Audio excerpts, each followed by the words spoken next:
Hello dear doctors and parents, welcome back to AS NEET. तो आज इस video में हम लोग डिस्कस करेंगे कि expected cut off round 4 all India कोटे में क्या रह सकती है। उसके बारे में डिस्कस करेंगे। एमडी एमएस की आपने स्क्रीन के ऊपर देख ही लिया होगा कि किस टॉपिक के ऊपर इस वीडियो में बात होने वाली है। तो बहुत ही ज्यादा हेल्पफुल और इम्पोर्टेंट वीडियो होने वाला है। क्यों इम्पोर्टेंट होगा? क्योंकि आप में से बहुत सारे स्टूडेंट होंगे जिन्होंने कि अभी तक रजिस्ट्रेशन नहीं किया होगा और उनको अगर एक आइडिया लग जाएगा कि इतनी क्लोजिंग रैंक तक या आपकी राउंड 4 की रैंक रह सकती है, तो आप कौन सी क्राइटेरिया में आते हो, क्योंकि आप सबको आपकी रैंक आप जानते ही हो। तो अगर तो आप उस रेंज के आसपास हो तो आपको गवर्नमेंट के लिए जाना चाहिए। अगर इस रैंक के आसपास आप नहीं हो तो आपको प्राइवेट के लिए जाना चाहिए या फिर डीम्ड यूनिवर्सिटीज के लिए जाना चाहिए या फिर अदर स्टेट का ऑप्शन आपके पास रहने चाहिए। तो ये सारी स्ट्रेटेजीज आपको बहुत ज्यादा जरूरी रहेगी बनाना। क्यों बनाने की जरूरत पड़ेगी? क्योंकि अगर तो स्ट्रे वैकेंसी राउंड में आपको सीट मिली, चाहे तो आपकी पसंद की हो या फिर आप नहीं चाह रहे थे, यानी कि या तो आपके डिजायर ब्रांच हो या फिर डिजायर नहीं ब्रांच हो, तो आपको सीट लेनी पड़ेगी। अगर आपने छोड़ दिए तो आपको पता है कि आप नेक्स्ट ईयर जो नीट पीजी 2025 है उसमें एलिजिबल ही नहीं रहोगे।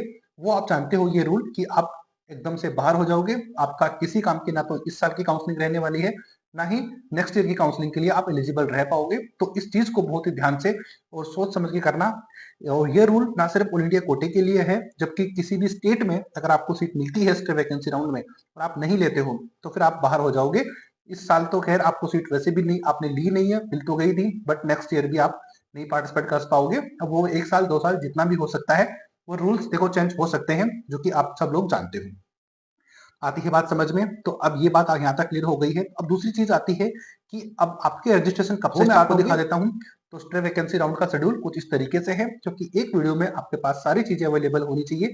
एक इन्फॉर्मेशन वहां से स्टार्ट होगी जहां पर आप रजिस्ट्रेशन कर पाओगे, से लेकर आपकी क्लोजिंग रैंक कितनी रह सकती है। वो मेरा ऐसा काम करने का तरीका है। अगर आपको ये मेरा तरीका अच्छा लगता है, सब्सक्राइब करना। और अगर आप चाहते हो कि 2024 में ही आपको सीट मिले, आपका बजट का इश्यू नहीं होना चाहिए, अगर रैंक आपकी लो है तो आप कॉन्टेक्ट कर लीजिए। आपको सीट दिलाने में आप यहाँ पर काफी ज्यादा आपकी हेल्प हो सकती है। लेकिन पूरा डिस्कशन कर लीजिए अपनी फैमिली के साथ में, सबके साथ में मिलकर कि आपको इस साल सीट लेनी ही है एनी हाउ। तो फिर आप कॉन्टेक्ट करिए डिसीजन लेने के बाद में। आती है इतनी बात समझ में आती है तो फिर आप कॉन्टेक्ट कर लीजिए, बाकी चीजें हम आपको क्लियर कर ही देंगे कि क्या आपको स्टेप लेना है। चलते हैं उस बात के ऊपर कि जब तक आप रजिस्ट्रेशन और पेमेंट नहीं करोगे तब तक आपकी प्रोसेस स्टार्ट नहीं होगी। और इससे पहले कौन एलिजिबल है नहीं एलिजिबल है, उसके लिए वीडियो पड़ा हुआ है चैनल के ऊपर। जो रेगुलर फॉलो करते हैं वो जानते हैं इस चीज को। बाकी टेलीग्राम जिन्होंने ज्वाइन किया हुआ है, डिस्क्रिप्शन बॉक्स में लिंक है, उनको सारी चीजें अवेलेबल हो ही जाती हैं, तो प्रॉब्लम वाली बात नहीं है। उसके लिए वीडियो है, उसको देख लेना। बाकी ये जो जिस टॉपिक के ऊपर वीडियो बना रहे हैं उसके ऊपर रहते हैं। तो आपके रजिस्ट्रेशन ओपन होंगे 12 ऑफ फेब 2025 से, और सीट मैट्रिक्स आज 11 ऑफ फेब को मैं ये वीडियो शूट कर रहा हूँ। तो आज के बाद यानी कि 12 ऑफ फेब को आपकी सीट मैट्रिक्स आ जाएगी। और एक बात याद रखना कि नीट 2023 से 2024 में स्टे वैकेंसी राउंड में जो सीटें हैं वो काफी ज्यादा आने वाली हैं 2023 के कंपैरिजन में। तो सीटें बहुत ज्यादा वैकेंट हैं। अब वो वैकेंट क्यों है? क्योंकि जितना ज्यादा मैस आप देख रहे हो वो आप देख ही रहे हो, तो फिर उसका फायदा तो स्टूडेंट को फोर्थ राउंड में होने वाला है। तो जो जिनको उम्मीद नहीं है कि हमें सीट नहीं मिल पाएगी, वो भी रजिस्ट्रेशन करोगे तो आपको फायदा हो जाएगा। तो 12 से आप रजिस्ट्रेशन करोगे 16 तक। चॉइस फिलिंग आपकी 13 ऑफ फेब से स्टार्ट होकर 16 ऑफ फेब तक रहेगी। बाकी की चीजें आपके कंट्रोल में नहीं है, तो लेकिन रिजल्ट आप चेक करोगे 19 फेब 2025 को, और रिपोर्टिंग आपको स्टेट को करनी है। तो फिर ये आपको सामने चीजें अवेलेबल है। अब मेरा बताने का मतलब ये था कि आपकी क्लोजिंग रैंक तो आप तब बात करेंगे जब आप ये सारे प्रोसेस करोगे। इसीलिए इस वीडियो में मैं आपको समझा रहा था कि ये शेड्यूल है आपका ऑल इंडिया कोटे का, और अलग अलग स्टेट के लिए तो हम आपको गाइड कर ही देंगे। तो यहाँ तक वीडियो अगर अच्छा लगा है, हेल्पफुल लगा है, तो लाइक और सब्सक्राइब जरूर कर देना। अब आते हैं मुद्दे के ऊपर कि क्लोजिंग रैंक आपकी क्या रह सकती है उसके ऊपर। यहाँ तक चीजें क्लियर कर दी हैं, एक बार फिर मैं थोड़ा सा यहाँ तक समराइज कर देता हूँ, फिर कट ऑफ के ऊपर तो चलते ही हैं। सबसे पहले तो रजिस्ट्रेशन कब से स्टार्ट हो रहे हैं, ये डेट आप चेक कर लो। ये शेड्यूल मैंने आपको दिखा दिया है स्क्रीन के ऊपर, चॉइस फिलिंग भी दिखा दी है। तो ये दोनों मैंडेटरी हैं, अगर आप ये नहीं करोगे तो फिर कोई फायदा नहीं है आगे के प्रोसेस का। आती है बात समझ में? अब राउंड 4 में अगर आप सीट नहीं लेते हो, इसको मैं राउंड 4 ही बोलता हूँ। अब क्यों बोलता हूँ, जो रेगुलर व्यूवर हैं वो जानते हैं, क्योंकि राउंड के नाम से हमें फर्क नहीं पड़ना चाहिए, क्योंकि काम से फर्क पड़ना चाहिए। अगर सीट मिल गई है तो वेरी गुड। तो इसको मैं स्पेशल स्टर वैकेंसी राउंड, ये नाम आपको अच्छा लगता है तो ये आप यहाँ पर देख लीजिए। और जिनको ये राउंड 4 समझ में आता है मेरी तरह, तो वो आप इसको कंसिडर कर सकते हो या फिर ये सोचकर चीजों को अज्यूम कर सकते हो। तो अगर इस राउंड में आपको सीट मिलती है, चाहे तो ऑल इंडिया कोटे में या फिर स्टेट कोटे में, तो आप सीट को सीट लेनी ही पड़ेगी। अदरवाइज आप नीट 2025 से बाहर हो जाओगे, किसी काम की आपकी नहीं रहने वाली। और 25 में क्या होगा किसी ने नहीं देखा, तो जितना ज्यादा हो सके आप राउंड 2024 के इस राउंड में सीट ले लीजिए। आती है बात समझ में, ये मैंने क्लियर कर दिया है। बाकी कौन एलिजिबल है कौन नहीं है इसके लिए वीडियो पड़ा हुआ है चैनल पे, उसको आप जरूर देखिएगा। अब आते हैं कट ऑफ के ऊपर कि क्लोजिंग रैंक आपकी क्या रह सकती है, तो ब्रांच वाइज उसके ऊपर बात करते हैं।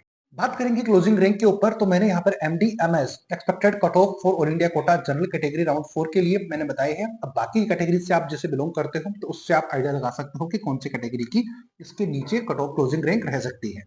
आती है बात समझ में, तो यहाँ पर आपकी हेल्प के लिए मैंने राउंड फर्स्ट की कट ऑफ रखी हुई है, राउंड 2 और राउंड 3 तीनों को मैंने आपके सामने दिखाया है ताकि आप कंपेयर कर पाओ और चीजों को अच्छे से समझ पाओ।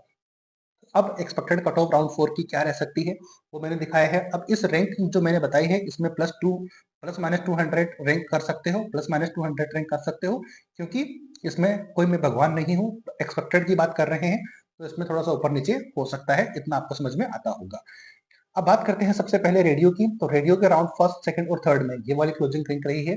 तो राउंड 4 में जैसे कि मैंने कहा कि सीटें कुछ ज्यादा वैकेंट होकर आने की पॉसिबिलिटीज है, क्योंकि कर्नाटका का एक तो इशू हुआ, प्लस MP स्टेट पीछे चल रहा है और बाकी सारे स्टूडेंट हैं जो कि रिजाइन करके आएंगे, तो आपकी कट ऑफ जो है पीछे रहने की पॉसिबिलिटीज काफी ज्यादा है राउंड 4 के अंदर। तो ये 4950 के आसपास रहने की पॉसिबिलिटी है और इसमें थोड़ा बहुत ऊपर नीचे हो सकता है जो कि मैंने आपको बताया। नेक्स्ट प्लान पे चलते हैं डरमा के ऊपर, तो डरमा की राउंड फर्स्ट सेकंड थर्ड इसका आप देख लेना आराम से, इसका एनालिसिस कर लेना।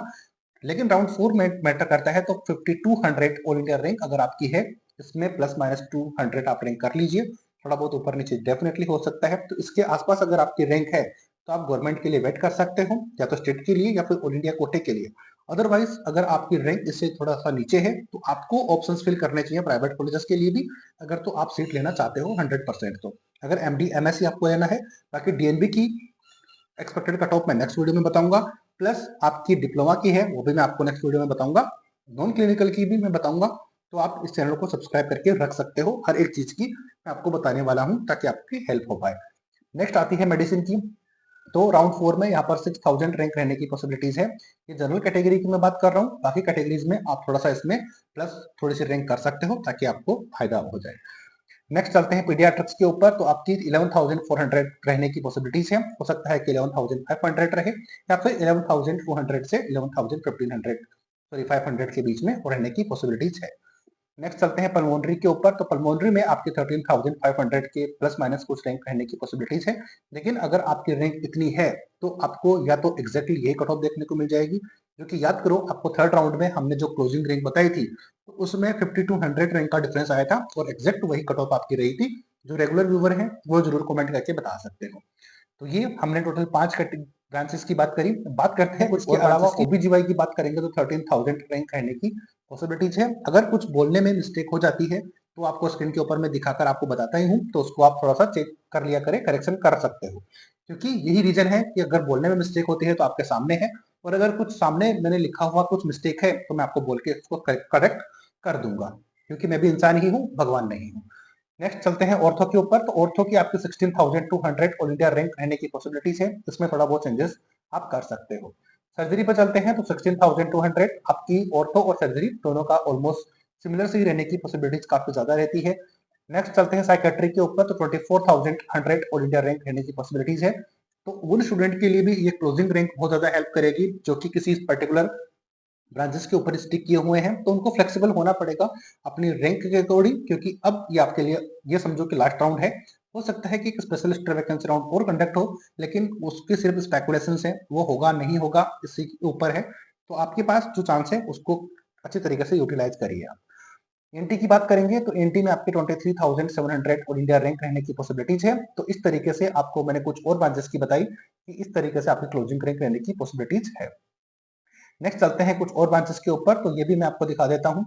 तो ये मैंने आपको बता दिया एएनटी का। प्लस चलते हैं ऑप्था के ऊपर। ऑप्था की बात करेंगे तो आपके 23500 ऑल इंडिया रैंक रहने की पॉसिबिलिटीज है। एनेस्थेसिया की बात करेंगे तो 30500, और पैथो की बात करेंगे तो 44000 ऑल इंडिया रैंक रहने की पॉसिबिलिटीज है। तो आप ये चेक करो कि आपकी क्लोजिंग रैंक जो कुछ इस तरीके से है, तो अगर तो आपकी रैंक है कि 44000 के आसपास या फिर उससे थोड़ा बहुत ऊपर नीचे, तो आपको गवर्नमेंट कॉलेज आपको नीट 2024 में मिल सकती है, MD-MS में ब्रांचेस मिल सकती है। आती है बात समझ में।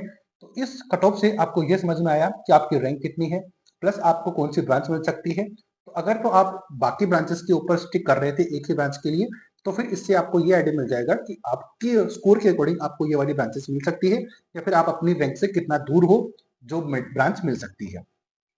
आई थिंक यहाँ तक चीजें क्लियर हो गई होंगी आपको। अगर यहाँ तक वीडियो अच्छा लगा है तो हमारी मेहनत के लिए सब्सक्राइब करके जाना, लाइक जरूर करना। और अगर आपको 100% ब्रांच चाहिए ही है, यानी कि आपको अगर ब्रांच लेनी ही है नीट 2024 में ही, आप नहीं चाहते नेक्स्ट ईयर ड्रॉप करना, तो आप जरूर कॉन्टैक्ट करिए। कॉन्टैक्ट नंबर स्क्रीन के ऊपर है। हमारे टेलीग्राम चैनल को ज्वाइन कर लीजिए, क्योंकि हर एक स्टेट के बारे में या फिर कोई भी अर्जेंट अपडेट आती है तो उसको वीडियो बनाने में थोड़ा टाइम लगता है, लेकिन टेलीग्राम पे आपको तुरंत अवेलेबल हो जाती है, जिसमें कि आपको वेट नहीं करना पड़ता। तो मैं अजय शर्मा एएसनेट के थ्रू आपको सारी गाइड प्रोवाइड करवा रहा था। उम्मीद करता हूँ इस वीडियो ने आपको काफी हेल्प करी होगी ये डिसाइड करने में कि आपको कौन सी कॉलेज के लिए जाना चाहिए, कौन सी ब्रांच के लिए जाना चाहिए। अगर यहाँ तक वीडियो पसंद आया है तो लाइक जरूर करना, सब्सक्राइब करना। मिलेंगे नए अपडेट नई वीडियो के साथ, तब तक लाइक शेयर सब्सक्राइब कर देना। जय हिंद, जय भारत।